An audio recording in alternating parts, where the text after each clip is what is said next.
જેની ખબર પડી જાય કે હવે આની જરૂર નથી બોલ. અને મારી એક ખુલ્લા દિલથી ભગવાનની પાસે વિનંતી છે, જેમ સાહેબે અરજી મૂકી ને મા સરસ્વતી પાસે, એમ મારી ખુલ્લી ભગવાન પાસે એક અરજી છે કે જ્યાં સુધી હું લોકોને ઉપયોગી છું ને ત્યાં સુધી મને અહીંયા રાખશે. બાકી જોવાનું તો એ બધું જોઈ લીધું, હવે આપણને અહીંયા કાંઈ રસ જ નથી. જેથી એમ થાય કે આ માણસ અહીં નકામું છે તેથી લઈ જ લેજે, સીધે સીધા આપણે આવવા તૈયાર છે. નેક્સ્ટ બીજો પ્રસંગ કાલની જ વાત છે. સાંજના સમયે હું મારી દીકરી સાથે ફોનમાં ચર્ચા કરતો હતો. એ બીબીએ કરે છે ગાંધીનગરમાં. તો મેં એને પૂછ્યું, બેટા મારે પ્રેરક પ્રસંગ વિશે બોલવાનું છે, તો શું બોલું? એટલે એણે મને કીધું કે હમણાં જ મારી બેનપણી એક ચિત્ર બનાવતી હતી અને ચિત્રની અંદર થોડાક કલરના છાંટા પડી ગયા એટલે એનો મૂડ વિખાઈ ગયો. એણે એમ કીધું કે આ ચિત્ર પરફેક્ટ નહીં બને, મને હવે ગમતું નથી, હું આગળ આ કામ કરું. એટલે મારી દીકરીએ એને એમ કીધું કે બેન એવું જરૂરી નથી કે બધું કામ છે પરફેક્ટ જ હોય. જીવનની અંદર થોડું ઘણું અનપરફેક્ટ હોય તો પણ એને સ્વીકારવું જ જોઈએ. અને જો બધું પરફેક્ટ હોય એવું જ જરૂરી હોત તો ભગવાન છે એ બધા પૃથ્વી ઉપર મેદાન જ બનાવત. ડુંગરો શું કામ બનાવ્યા, ખીણ શું કામ બનાવી, ઝરણાઓ શું કામ બનાવ્યા, નદીઓ શું કામ બનાવી, સમુદ્ર શું કામ બનાવ્યો?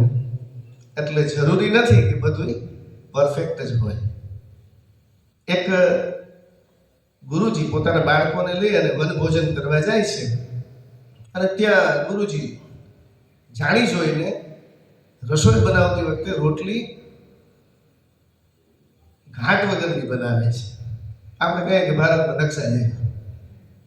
તો એક વિદ્યાર્થી બોલ્યો ડાયો થઈને કે ગુરુજી આ તો જો આવી રોટલી હોય, રોટલી તો ગોળ હોય. એટલે ગુરુજી કાંઈ બોલ્યા નહીં. બની ગઈ રોટલી, બધા લોકો જઈમાં, લગભગ કોઈ રોટલી વધી નહીં. એટલે ગુરુજી એક ઊભા થઈ અને એમ કીધું કે દીકરા તું તો કહેતો હતો ને કે રોટલી વાકી ચૂકી છે. તો ગુરુજી ભૂખ એવી લાગી હતી ને કે રોટલી જેવી હોય એવી બધી ખવાઈ અને મજા બહુ આવી. તો રોટલી ગોળ હોય, ચોરસ હોય કે ભારતના નકશા જેવી હોય, એની ઉપયોગિતા છે ને એ એનું મહત્વ છે. સમજાણું? બધું પરફેક્ટ હોય એવું જરૂરી નથી. અમારા દાદા પાંડુરંગ શાસ્ત્રી એમ કે મળી ને એ શકુંતલા. સમજાણું? બધાને શકુંતલા ન મળે, જે મળ્યું એમાં શકુંતલાને ગોતી લેવાય. એટલે બધાને બધું પરફેક્ટ મળે નહીં, અને એવું આશા રાખવી ન કર. આ બે પ્રેરક પ્રસંગ કીધા પછી અત્યારના જે મહત્વનો ખૂબ ચર્ચાનો વિષય બન્યો છે એવો પ્રયાગરાજ કુંભ, એની બે વાત મારે કરવી છે. એક તો પેલું ગીત બહુ સરસ આલોક કુમાર કેવા કોઈ સિંગર છે એને ગાયું છે. હું ટ્રાય કરું છું પણ થોડી શરદી છે એટલે કદાચ નહીં સારું ગવાય. प्रथम यज्ञ भूमंड धरा पे आर्य का आवाज है, प्रथम यज्ञ भूखंड धरा पे आर्य का आवाज है, हे पावन संगम की ये धरती ये प्रयागराज है, ये प्रयागराज है, कण कण में भगवान बसे हैं, पग पग स्वर्ग समान है, गंगा यमुना सरस्वती भी चरण पखारे या राम यहाँ, तीर्थराज प्रयाग है, तीर्थराज प्रयाग है, धर्म कहे ये राज मुकुट,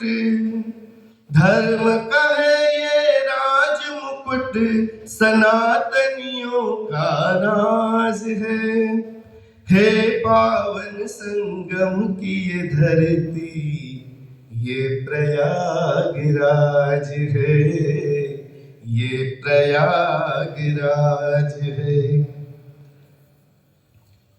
अर्ध कुंभ और महाकुंभ से होता है श्रृंगार यहाँ, अर्ध कुंभ और महाकुंभ से होता है श्रृंगार यहाँ, ऋषि और मुनियों को दिखता है अलग अलग किरदार यहाँ। तीर्थराज प्रयाग है, तीर्थराज प्रयाग है, कल्पवास और अमृत बूंद, कल्पवास और अमृत बूंद सनातनियों का नाज है पावन संगम की ये धरती, ये प्रयागराज है, ये प्रयागराज है। બહુ સરસ જેને પણ લખ્યું અને જેને પણ ગાયું એને સારો પ્રયાગરાજ વિશે ભાવ વ્યક્ત કર્યો છે।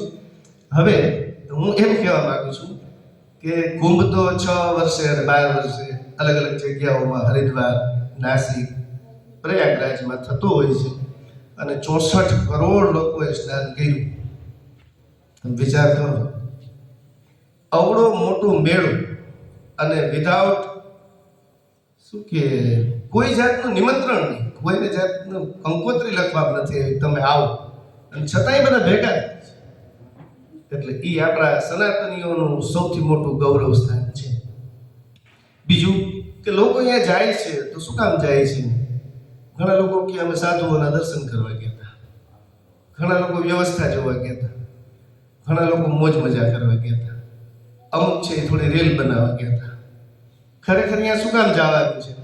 તો કે તીર્થરાજનું મહત્વ એ છે કે જ્યારે અમૃત કુંભ પ્રગટ થયો તો દેવો અને દાનવો છે એ અમૃત માટે છૂટાછૂટી કરતા હતા અને ભગવાન વિષ્ણુ છે એ અમૃત કુંભ લઈ અને પછી ત્યાંથી નીકળી ગયા। તો જે 4 જગ્યાઓ છે ત્યાં કુંભને રાખવામાં આવ્યો અને એમાંથી થોડા અમૃતના બિંદુઓ ત્યાં પડ્યા, એટલે અમૃતની શોધ કરવા માટે, અમૃતને મેળવવા માટે લોકો આજે પણ ત્યાં જાય છે। આ તીર્થોનું, આ મહાકુંભનું મહત્વ છે। સાચું કહેજો, ત્યાં જે આવે છે એ બધા ખરેખર સાધુ હોય છે, ત્યાં આવે છે એ બધા ખરેખર સંત હોય છે। આપણે તો આંકડો સાંભળ્યો કે 64 કરોડ, એટલે આપણને આમ છાતી ગદગદ ફૂલે, ઓહ, પણ ખરેખર એ બધા શું કરવા ગયા છે? આપણે ટીકા નથી કરતા, જેના માટે ગયું હતું યોગી આદિત્યનાથજીએ તો એમ કીધું કે ગીધો કો વહ લાશ મિલી। જે લોકોએ ખાલી મરદાની જ વાત કરી કે ભાઈ ભાગાભાગી થઈ ને માણસો મરી ગયા, એવી જે લોકોએ વાત કરી એ બધા ગીધ હતા, અને ગીધને તો અમે મરેલા મરદા જ દેખાય ને। શ્રદ્ધાળુઓને ભગવાન મળ્યા, અને મા ગંગા તો સનાતન સમયથી ભગીરથ રાજાના શું કે પુરુષાર્થથી આવેલા અને કપિલ મુનિના ક્રોધાગ્નિની અંદર બળી ગયેલા સગર પુત્રો જે 60,000 હતા એનો તો ઉદ્ધાર કર્યો, પણ તે દિવસથી લઈને આજ દી સુધી જે કોઈ શ્રદ્ધાથી જાય, પાછું મજાની વાત એ કે એમાં સ્નાન કરે તો પણ પુણ્ય મળે, મોક્ષ મળે। તમે સ્નાન ન કરી શકો અને પાન કરો તો પણ પુણ્ય મળે, મુક્તિ મળે। અને ત્યાં સુધી કે કદાચ સ્નાન કે પાનનો સમય ન હોય અને ઓનલી ફોર ત્યાંથી નીકળાવો અને કદાચ નજર પડી જાય, દર્શન થઈ જાય, માં ગંગાના દીદાર થઈ જાય, તોય ગંગે તવ દર્શનાથ મુક્તિ, એના દર્શન કરવાથી મોક્ષ આવે એવી ગંગા છે। હવે હું એમ કહેવા માંગુ છું કે આમાંથી કોઈ ભાગ્યશાળી હશે તો ગયા હશે। કોણ કોણ ગયું સ્નાન કરવા પ્રયાગમાં? ગયું છે આમાંથી કોઈ? અચ્છા, કોઈ વાત નહીં। હું એ જ વિષય ઉપર આવું છું કે જે લોકો નથી જઈ શક્યા એના માટે આપણે જ્યાં બેઠા છીએ ને એ જ પ્રયાગરાજ છે।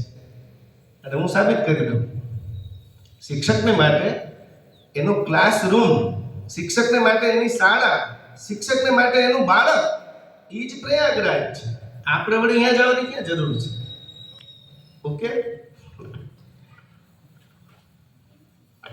કણ કણ में भगवान बसे हैं, पग पग स्वर्ग समान है। હું આ ક્લાસ માટે બોલું છું। ચરણ પખારે રામ યહાં, ગંગા જમુના સરસ્વતી। હવે શાસ્ત્રોમાં તો એમ કીધું કે ગંગા જમુના અને સરસ્વતી એટલે શું? તો કે ગંગા છે એ જ્ઞાનનું પ્રતીક છે, યમુના છે એ ભક્તિનું પ્રતીક છે, અને સરસ્વતી કર્મનું પ્રતીક છે। તો આપણે ક્લાસની અંદર એ જ કરીએ છીએ।